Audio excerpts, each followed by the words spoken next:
मेरा नाम सिद्धांत है। मैं और जेरी इस समय रेणी गांव में हैं। रेणी गांव वही गांव है जहां पे सबसे पहले मलबा आता है। जब ग्लेशियर फटने का 8-10 किलोमीटर ऊपर, तो वो मलबा जो नुकसान पहुंचाता है, एक डैम को पूरा बहा के ले जाता है। कई लोग गायब हो जाते हैं। फिर वो पानी पहुंचता है तपोवन में।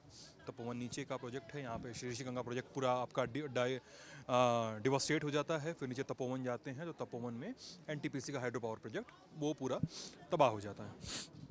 200 से लोग ज़्यादा लोग लापता हैं। 30-32 लोग अभी मृत बताए जा रहे हैं और 7 लोगों की बॉडी रिकवर हुई है। लेकिन इसके साथ ही जो स्थानीय लोग हैं, उनके कुछ सवाल हैं। वो इन सवालों के जवाब जानना चाहते हैं। सवाल कुछ ऐसे हैं कि एक बार सुनने में हास्यास्पद लगते हैं। एक बार सुनने पे आपको उन पर भरोसा नहीं होता है। आप कहते हैं कि यार ये क्या मजाक है, ग्लेशियर ही तो फटा है। जब रिपोर्ट्स आती हैं सामने, कई अखबारों की रिपोर्ट है जिनमें ये दावा किया जाता है कि विलेजर्स ये कह रहे हैं कि क्या कोई न्यूक्लियर डिवाइस डेटोनेट हुआ है अपस्ट्रीम, जिसके कारण ऐसा हो रहा है। तो आपको लगता है कि इस बारे में थोड़ी और बातचीत की जानी चाहिए, इसको थोड़ा सा और फलक पर लेकर आना चाहिए। तो कुछ लोकल्स हैं। इन लोकल्स का सबसे पहला परिचय तो ये है कि ये लोग आसपास के ही गाँवों से हैं और यहाँ पर खाना खिला रहे हैं। कितने बजे से खाना खिलाना शुरू कर देते हैं लोगों को आप लोग? ये हम आज आए थे, हम 11 बजे आ गए थे और 11 बजे आए थे। 1 घंटा हमें प्रिपरेशन में लगा होगा और 12 साढ़े 12 से हमने स्टार्ट कर दिया था खाना। कितने लोग लगे रहते हैं आपके साथ? हम लोग 5-6 लोगों का ग्रुप है हमारा। हमारा एक एडवेंचर ग्रुप भी है जिससे हमने नाम दिया हुआ है कि ओली ऑफ रोड वॉरियर्स करके। तो इसमें हमारे साथ मैं हूँ, ये हमारी टीम है, हेमंत और ये मनोज लोग, ये सभी लोग हैं। तो हम 6-7 लोग ही हैं यहाँ पे। हमने जो कि 1-2 दिन से यहाँ पे स्टार्ट किया हुआ खाना, कल से और आज भी। आपका नाम सर? रघुनाथ सिंह। रघुनाथ सिंह। हाँ जी, कहाँ के रहने वाले रघुनाथ जी? ये मेरे गांव। हाँ? मेरे गांव। मेरे गांव। हाँ जी। कितना दूर है यहाँ से 8 किलोमीटर। 8 किलोमीटर। 8 किलोमीटर दूर। अच्छा सर, एक चीज़ ये बातचीत बार बार आ रही है, मैं आपसे जानना चाह रहा हूँ रघुनाथ जी। कुछ लोग और कुछ रिपोर्ट्स में कहा गया है कि यार वो ग्लेशियर नहीं टूटा है, इतना भयानक ग्लेशियर नहीं टूटा है। ऐसा कुछ हुआ है क्या? कुछ और भी थ्योरीज सामने आ रही हैं क्या इन सब रिगार्डिंग? ग्लेशियर तो टूटा है, लेकिन उसके साथ साथ अमेरिका चाइना ने कोई कैप्सूल रखी थी चाइना के देखने के लिए वार। और इंडिया ने? हाँ, इंडिया ने। तो सन 62 के बाद 65 में ये रखा था। तो उसके बाद इंडिया वाले फिर चेक करने गए तो वो मिला नहीं, बर्फ़ में दब गया होगा जैसे भी। तो उसके बाद हमें विश्वास है कि ग्लेशियर के साथ साथ वो भी फट गया हो, तो इतनी आपदा इसलिए आई। वो भी फट गया होगा। 2013 में केवल ग्लेशियर फटा था केदारनाथ में, तो इतना भयंकर आपदा उसमें नहीं आई थी, मतलब। तो ये कोई अच्छा, कैप्सूल। आप जिस घटना की बता रहे हैं, मैं उसका थोड़ा ब्रीफ दे दूं दर्शकों को। थ्योरीज ऐसी हैं कि CIA जो अमेरिका की इंटेलिजेंस एजेंसी है, सेंट्रल इंटेलिजेंस एजेंसी, और IB इंडिया की इंफॉर्मेशन ब्यूरो, इंटेलिजेंस ब्यूरो माफ़ कीजिएगा, तो इन दोनों एजेंसी ने एक साझा प्लान तैयार किया कि नंदा देवी की पीक से हम चाइना पर नज़र रखेंगे। तो एक न्यूक्लियर बम नहीं, लेकिन न्यूक्लियर पावर्ड एक स्पाइंग डिवाइस एक प्लांट करने की तैयारी थी। कहा जाता है ऐसा कि उसको प्लांट करते ले जाते वक्त वो कहीं इधर ही आसपास कहीं गिर गया। यही कहानी है ना सर? बर्फ में छूट गया था बर्फ में। नहीं, वो इम्प्लांट कर रहे थे, तो उस टाइम क्या हुआ था, ये बर्फीला तूफान आ गया था। तो वो उस डिवाइस को वहीं छोड़ के वापस आ गए कि हम दोबारा आएंगे, उससे फिर ढूंढेंगे। लेकिन वो कुछ समय बाद दोबारा गए थे, लेकिन वो मिल नहीं पाया। उसके बाद वो आज तक नहीं मिला। नहीं। हाँ जी। इसी वजह से ग्लेशियर के साथ साथ जो विस्फोट हुआ उसका भी हुआ। वो भी विस्फोट हुआ है?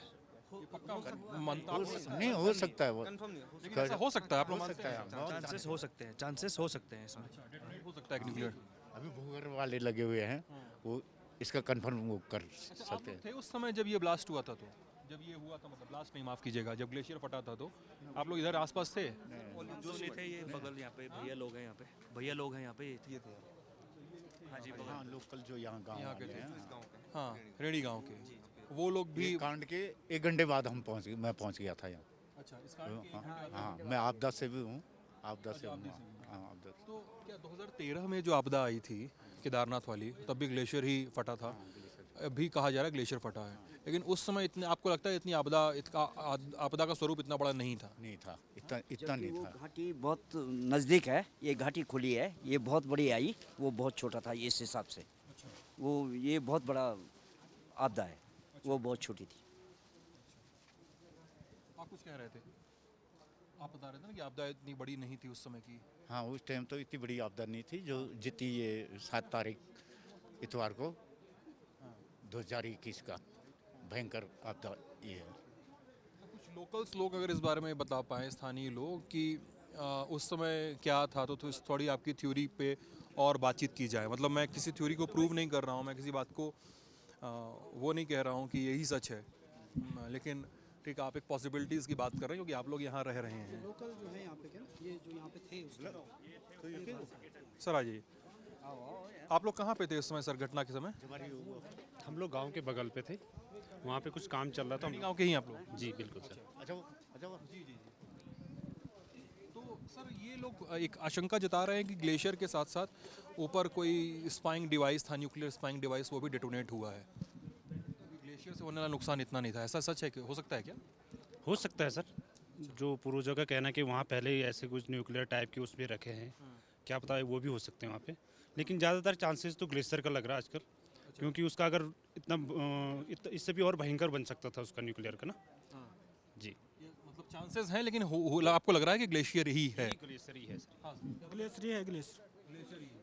अच्छा, जिस समय ये हुआ था तो उसमें कुछ रिपोर्ट्स में दावा किया गया है कि महक बड़ी अजीब सी थी, जब और भयानक धुआं उठ रहा था। लगा धुआं ऐसे क्यों, ग्लेशियर फटने में नहीं उठता, कुछ लोग बता रहे थे।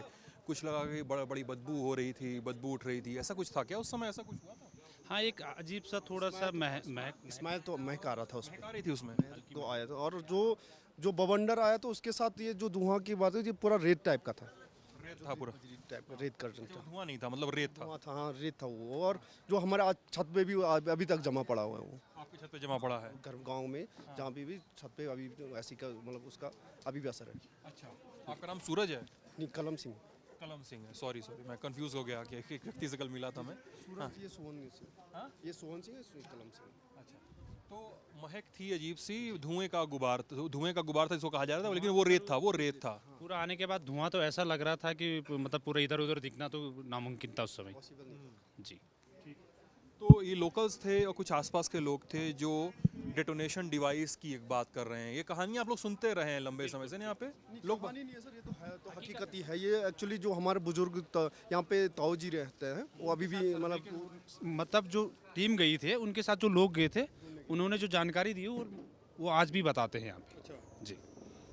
तो लोग बताते हैं कि कुछ टीम के साथ से लोग थे, ऐसे दावे हैं उनके अपने। अगर आपको जानना ही हो तो ये रास्ता जो है रेणी गांव की तरफ जाता है, सामने डैम की साइट है, ये नदी आ रही है सामने, उधर कॉन्फ्लुएंस है दो नदियों का, और उधर से अलकनंदा नदी निकलती है। तो लोगों की अपनी थ्योरी है, बता रहे हैं कि साहब कोई न्यूक्लियर डेटोनेशन डिवाइस था जो ग्लेशियर के साथ ब्लास्ट किया है, लेकिन कुछ लोग और भी हैं जो मना कर रहे हैं कि ऐसा नहीं है। फिर भी उनको लगता है कि यार एक पॉसिबिलिटी तो हो भी सकती है। सच क्या है? सच ये भी हो सकता है कि ऐसा कुछ आर्मी के ऑफिसर्स ने कुछ रिपोर्ट्स में किया है कि नहीं ऐसा नहीं है। कुछ जियोलॉजिस्ट से हमारी बात हुई, उन्होंने कहा है कि नहीं, ऐसी कैलामिटी न्यूक्लियर डेटोनेशन डिवाइस से नहीं आ सकती है। बहरहाल जो सच है वो जल्द सामने आएगा। आशा है कि जल्द ही रिलीफ एंड रेस्क्यू का काम पूरा होगा। मैं और जेरी बने हुए हैं, आप ललन टॉप देख रहे थे, बहुत बहुत शुक्रिया।